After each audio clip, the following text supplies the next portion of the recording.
Bismillahirrahmanirrahim. Saudaraku dimanapun berada, semoga Allah selalu menjaga saudaraku, selalu menunjuki kita pada jalan kebaikan. Assalamualaikum warahmatullahi wabarakatuh. Alhamdulillah, syukur yang luar biasa kepada Allah.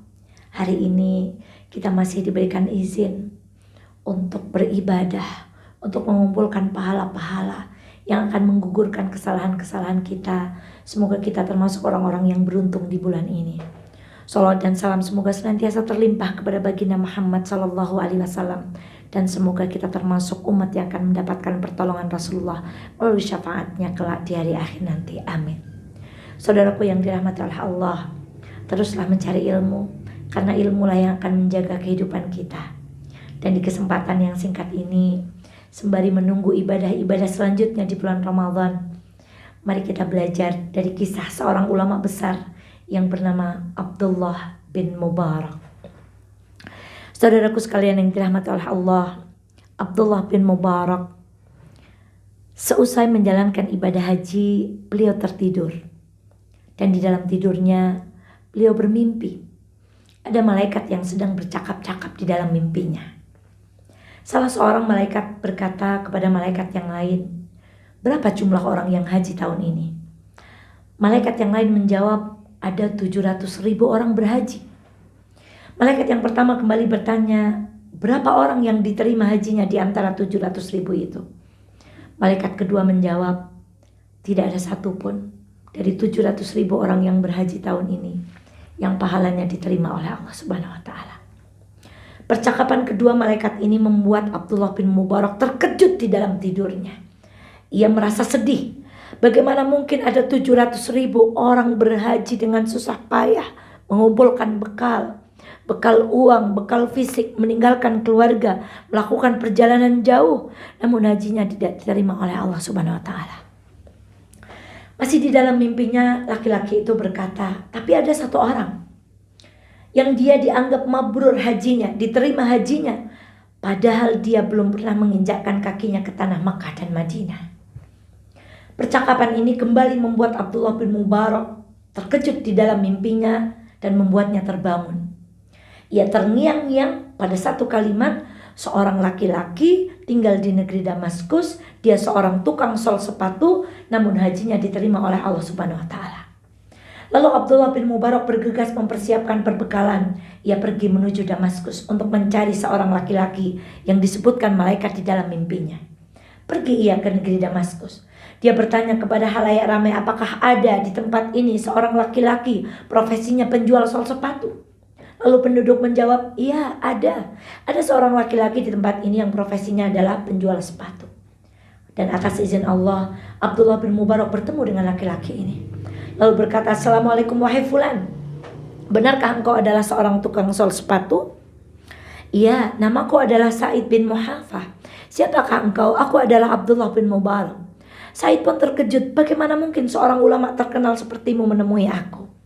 Lalu Abdullah bin Mubarak menceritakan mimpinya kepada laki-laki ini dan bertanya, "Wahai Sa'id bin Muhafah, apa sebenarnya amalan yang engkau lakukan sampai Allah menerima hajimu, bahkan engkau belum pernah menginjakkan kakimu ke tanah Makkah dan Madinah?" Lalu tukang sol sepatu ini bercerita, "Suatu hari aku diminta oleh istriku yang sedang hamil, karena ia mencium masakan yang luar biasa enak aromanya dari tetangganya.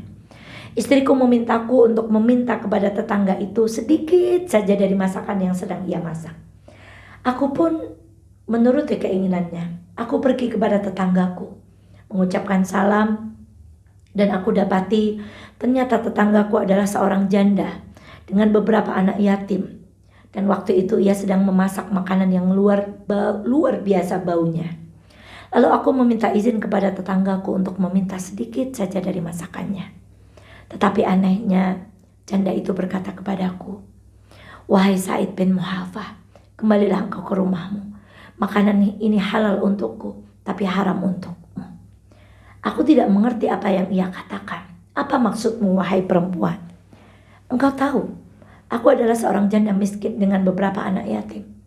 Sudah beberapa hari ini aku tidak mendapati makanan untuk anak-anakku. Dan siang ini aku mendapati bangkai keledai. Lalu aku terpaksa mengambil sebagian dari bangkai itu untuk aku masak.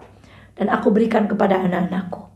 Bukankah itu halal untukku? Karena aku dalam keadaan terdesak. Jika aku tidak memakan bangkai ini maka aku akan mati. Tetapi makanan ini haram untukku, wahai Said, karena engkau masih bisa membeli dengan uangmu yang halal dan engkau tidak dalam keadaan terdesak sepertiku. Allahu Akbar. Waktu itu hatiku seperti tersambar petir. Di antara niatku untuk pergi berhaji, di antara niatku untuk pergi umrah, ternyata ada tetanggaku yang makan saja tidak bisa, yang bahan makanan saja tidak punya. Maka aku bergegas, wahai Abdullah bin Mubarak, untuk mengambil dirham-dirham yang telah aku kumpulkan untuk perbekalanku haji. Lalu aku kembali kepada rumah janda itu. Lalu aku berikan seluruh dirham yang aku kumpulkan. Aku berkata kepadanya, ambillah dirham ini dan berilah dengan dirham ini makanan-makanan yang halal untuk keluargamu. Begitulah kisah yang aku alami dan aku bersyukur. Jika ini adalah Makkahku, jika ini adalah Madinahku, dan jika ini adalah hajiku, semoga Allah ridha terhadap amal yang telah aku lakukan. Abdullah bin Mubarak pun tertegun dengan kisah ini. Lalu ia berkata, pantas saja engkau berhak mendapatkan pahala kemabruran haji, karena inilah hajimu, inilah Makkahmu, inilah Madinahmu. Allahu Akbar. Cerita ini indah luar biasa. Ya, kita saksikan banyak saat ini. Banyak orang kembali bolak-balik untuk umrah, untuk haji. Ia lupa ada ibadah yang luar biasa. Pahalanya besar di sisi Allah Subhanahu wa Ta'ala. Yang pahalanya sama, bahkan mungkin lebih besar. Apa itu, wahai saudaraku? Perhatikan tetangga kita. Jangan-jangan di antara kemewahan hidup kita ada tetangga kita yang tidak punya bahan makanan. Jangan-jangan di antara niat haji dan umrah kita ada tetangga kita yang menahan lapar karena mereka tidak punya sekeping uang pun untuk memberi makanan yang halal. Maka saudaraku, mintalah kepada Allah untuk pergi haji dan umrah. Mintalah kemampuan untuk memiliki bekal dan haji dan umrah. Namun jangan lupa minta juga kepada Allah supaya tangan kita menjadi tangan-tangan yang ringan untuk membantu saudara-saudara kita yang kekurangan, membantu saudara-saudara kita yang tidak bisa makan, membantu saudara-saudara kita yang tidak bisa sekolah.